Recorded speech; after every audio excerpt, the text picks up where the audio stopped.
Indian Muslim husband of Hindu woman criminally charged. Take a quick guess at where this took place. Wait. Uttar Pradesh. Upper Pradesh. Yeah. Yay. Every time you say guess, I didn't need to check. I know it's Uttar Pradesh, but go on. Yeah, God. I mean, UP just being really the. I don't know if I can even say that. UP is Upper Pradesh. You have to say that. Yeah. Yeah. You explain to people like this is basically the most Hindu. A lot of all this headache and nonsense is coming from the most Hindu province in India, which tells you a lot about what you need to know about Hinduism. When people say like, "Oh, Hinduism is great," yeah, sure. Look, less Hinduism in India, less problems. More Hinduism, more problems. But yeah. It's a very hardline state, I would say. If you are looking at kind of a little bit of a model for a Hindu ethno state, just go look at UP, and you soon discover that it's exactly what Katie was saying. Uttar Pradesh is literally mini Hindu Rashtra. Yeah. It's not a good model of what a country or state should be like. And then Silva Kumar is saying UP is like the Alabama of the US, or I've heard it's like the Florida, because there's a lot of crazy, just like bonkers news that comes out of there. Anyways, let's get into this news. Okay. Last month, Priya Verma, 29, of Uttar Pradesh, wed a Muslim man with the Hindu rituals and her parents' blessing. The couple previously dated for 2 years before deciding to marry. Privately, before they wed, Priya's husband revealed that he is not a Hindu man named Rahul, but a Muslim named Taufiq.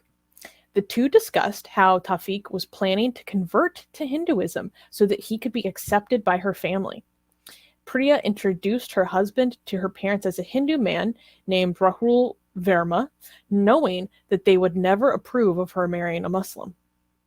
But now her husband is in jail under the Uttar Pradesh anti-conversion law, which is the state's contentious, quote-unquote, love jihad law, and for fraudulently concealing his religious identity by posing as a Hindu to marry a Hindu girl. She expressed that she is desperate to reunite with her husband. How can I get back to him? She asked. Meanwhile, Priya's father reportedly pretends the marriage never happened as he continues to search for a Hindu man to marry his daughter.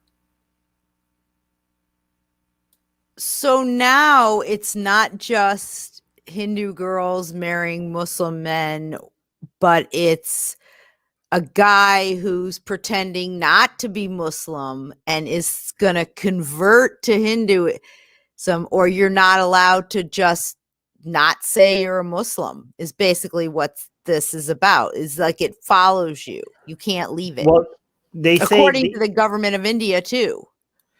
Yeah, I mean, at least the government of this province, but according to a lot of Hindus, I mean, I tell this by personal experience that there, as an ex-Muslim that had to deal with a lot of Hindu backlash, who are a lot of Hindus, not hashtag not all Hindus, but a lot of big anti-Muslim bigot Hindus, they say to me, once a Muslim, always a Muslim. They tell me that being a Muslim is in your blood, Literally. that it's in your DNA.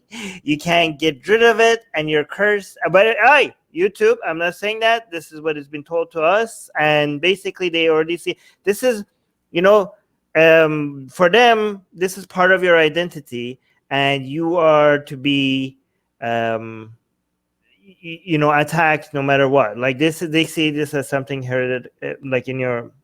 They see religion as part of, they can't separate religion and ethnicity. And sometimes, even if you are not born a Muslim, if you're like one of the part of the ethnic group that is associated with Muslims, like if you're an Arab or I don't know, if you're Persian, they say like that's problematic. You're like being a Muslim is in your blood. So you're Muslim adjacent. Yeah, I mean, no, they literally say it's in your blood, and they say like, oh, once a Muslim, always a Muslim. Like they say, and they also say this about other Abrahamic people with Abrahamic backgrounds. Like they call atheists who were used to be ex-Christian or ex-Jewish or ex-Muslims. They call them Abrahamic atheists. Or they just call you. I've been called an Abrahamist. Abrahamist, yes, and they think like you deserve hate, no matter what. So it's really, but Muslims like they really do hate Muslims, and they don't. Yeah, I was going to say it's interesting how once again you have people who are either, you know, who are doing the work of Muslim fundamentalists for them also, because a lot of fundamentalists, Muslims say you can't leave. It's who you are. You can't undo it. And when people convert to Islam, they say they're reverting back to what their state should be, their natural state, you know, the better. So I find it really interesting is that they're very bigoted towards Muslims, but yet they seem to have similar the fundamentalist level of how everything's all or nothing and no one's ever allowed to leave. they Go ahead. Yeah, before you read it, I do want to say that because they really hate Muslims so much, they did flirt with the idea of celebrating ex-Muslims, and we ended that parade because we went. We here because especially they were celebrating, for example, my video of desecrating the Quran, and they loved it.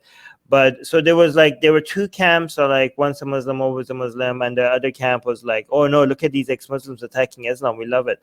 But then when we went after Hinduism, and we also defended Muslims because they don't understand, like when we attack Islam, we attack the ideology, but we protect Muslims from discrimination and human rights abuses, even though we attack, even though we don't like their views. So they realize, okay, no, these guys are not our allies at all, especially once we started with blaspheming against Hindu gods and goddesses. They were like, okay, yeah, no, those other guys that are saying Abrahamic atheist or like Islamic DNA, Islamic blood, once a Muslim, always a Muslim, they all like, yeah, we regret ever defending ex-Muslims. We're going to jump on that bandwagon. So that's how it works, apparently. Katie is saying the courts have said that consenting adult couples cannot legally be separated, and separating them is unconstitutional. But this is India. People care more about traditions than law. But again, a lot of people, and Katie is not, that's true, but this is, a lot of people keep saying, oh, Uttar Pradesh has this law, but that's unconstitutional. As if it's like a computer program, and just because it's unconstitutional, it's just automatically going to not get, enforced anywhere. Like even in a country like United States, when you have one of the states having a law that is unconstitutional, it might take years for it to get challenged, to take it from one court to the higher court, and then it's a nightmare to even, just because something is unconstitutional doesn't mean that it's just going to be like auto delete, right? So in India, it's even more challenging to remove something because it's against the Constitution of India. But yeah, go on. I was chatting with Bubble about exactly that, and I was like, just asking questions about like what is it going to take for this to be overturned, because this is just so clearly unconstitutional.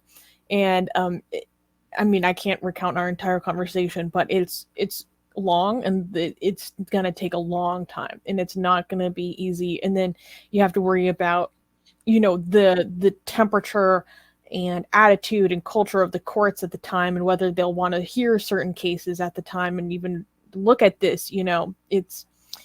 It's really terrible. And it's this story just makes me like so sad, because he was willing to apostatize from Islam and convert to Hinduism for her.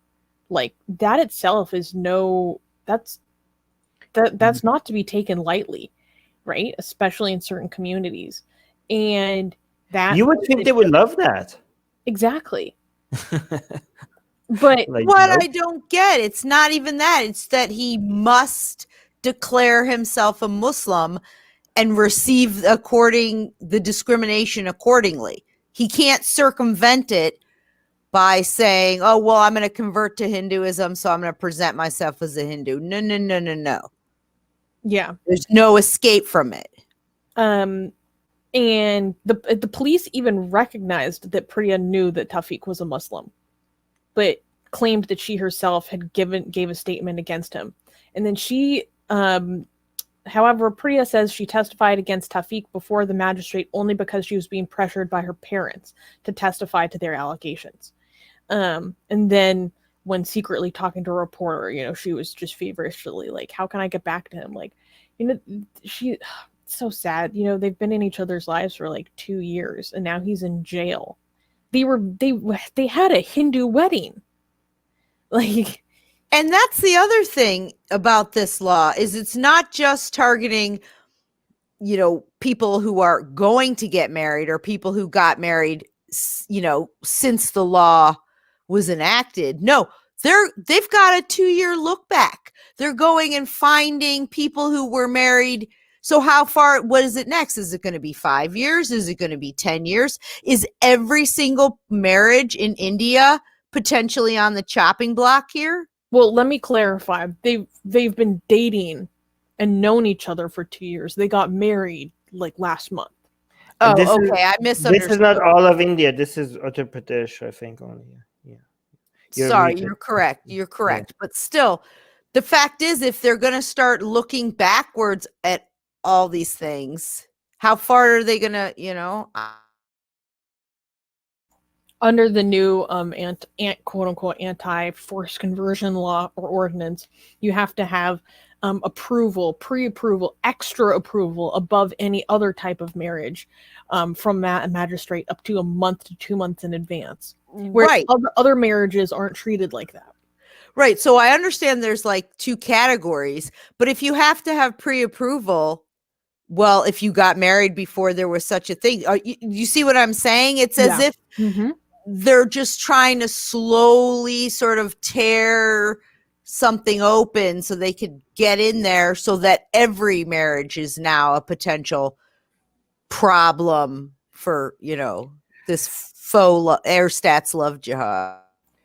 Just a correction. I keep saying province. I should be saying state. I'm Canadian, so we refer to them as provinces. But apparently, for India, it's not provinces; it's states. Okay, so Uttar Pradesh is a state, not a province. I do want to mention that just because it's a state, one of the states in India, that doesn't mean like people are like, oh, it's just one of the states. Yeah, it has 200 million as a population of 200 million, right? It is the most populous state in India. Or no, yeah. I think it is the most populous state in India, and it is also the state with the highest percentage / population of Muslims in India. Really? I believe so. I believe he told us that the number of Muslims in Uttar Pradesh is larger than the population of Argentina. Oh, is that true? Can we double check that? I might need to double check that, but I remember being like, because that would be like you have imagine having the Muslims, most of the Muslims in the most anti-Muslim province. No, I believe that part is true. Right. Yeah. So yeah, can you check that? By the way, 200 million. That's like one of the states in India has 2/3 of the population of the entire United States. So like this is affecting these policies. Like, oh yeah, one of the states in India is now against interfaith marriage. Oh, okay, one state. Like we're talking about 200 million. Oh my gosh, wait, Armin, Katie was right. The population of Argentina is like 44.5 million. The Muslim population in Uttar Pradesh is roughly 44 million. Holy crap. Wow. Yeah, Dahlia is saying, wow. Yeah. That was an estimate from 2018. Gee, god damn it. That is crazy. So in the most Hindu state in India, the Muslim minority population has more Muslims than Argentina. Well, like these are almost the same. These are astronomical numbers. So guys, when we're talking about human rights and fighting for secularism, this whole Uttar Pradesh has a law against interfaith marriage. It's like, yeah, we're talking about a country, we're talking about a state as big as almost like 2/3 of the United States. Like, this is not, I don't know why this is not, this should be the highest priority. This stuff needs to be highest priority of any global secular activist. Like, this is this is insane. Like, imagine the number of people that are suffering because of these laws. Dahlia's so cute. She's saying, what? Yeah, I mean, why are Wow. guys, this is why you come to Atheist Republic, because we cover the stuff that is like really affecting the highest number of people when it comes to secular activism. Like, who else is doing this for you guys? It's honestly, I believe it is an international scandal that the whole world is not talking about how 2 Indian states have now essentially brought back anti-miscegenation laws, and there is similar bills and laws are being proposed in, I believe, 3 other states as well. It's Okay. severe. They're essentially bringing back miscegenation. And I know, obviously, religions are not races, but the comparisons and similarities are just so, like, just bald on their face. I don't know what else to call it. Like, this is a good comment, if it's true. Sintat is saying UP has largest Muslim population, but highest Muslim percentage is in Assam, which is 35%. I heard That makes sense. According to Wikipedia, the roughly 44 million Muslims in Uttar Pradesh account for 19.3% of the total population of UP. Oh, here, Katie is giving us another interesting fact. Just a comparison, the entire population of California is 40 million, which is 4 million less than the Muslim population in Uttar Pradesh. Why are they even, why are they not moving to a less, I mean, moving is very difficult, but 40 million Muslims are living under the most anti-Muslim government after China. Uttar Pradesh, yeah, so yeah, guys, like, if you want us, get us. We're in an anti-Islam atheist channel who are talking about defending Muslims in the most hostile places to be Muslims on a per capita basis more than Islamic channels do. Yeah. That's true. True. Murtad Skeptic is saying, even if religions aren't races, I have a friend who is half Islam. How dare you? Even if religions aren't races, they seem to be treated that way, especially with cases like this, where you're treated as if you're born in it, you're born with it, and you can't change. It's very interesting because they think it's in your blood, but they have the same. The Hindus and the Muslim have the same ethnic background in India. They're not like Arabs and Hindus. They're like the same people. You guys are the same ethnic. Oh my God. It's so crazy. Yeah. It's so crazy. All right. You're literally, it's like same ethnicity, y'all. Yeah. I know, by the way, I know it's like people like, oh, no, Armin is diverse. Yes, it's diverse. But even Pakistan and India, even though they're both diverse ethnically, it's the same diversity. It's the same makeup of the same. Oh my, you guys are just tribal. Yeah. Even China has less Muslims than Uttar Pradesh. That's crazy. Even China. Wow. Okay. Yeah. All right. Let's. Oh yeah, Katie's saying, oh, sorry, I was wrong about the earlier comment. So the China one, ignore the China comment. And also subscribe to our newsletter, because if we get removed from all these platforms, at least we could reach out to you. And guys, by the way, if you subscribe to our newsletter, you get a free copy. Where's your copy, Susanna? Get it. We're doing promotion. You get a free, it's not even promotion, it's free. Okay, so if you subscribe to our newsletter, link in the description, you get a free copy of Why There's No God. Come on, like, I'm handing it out for free. Okay, it's a bestseller on Amazon, and you get it for free. So subscribe to our newsletter, and you get a free copy of Why There's No God sent to you. Link in the description.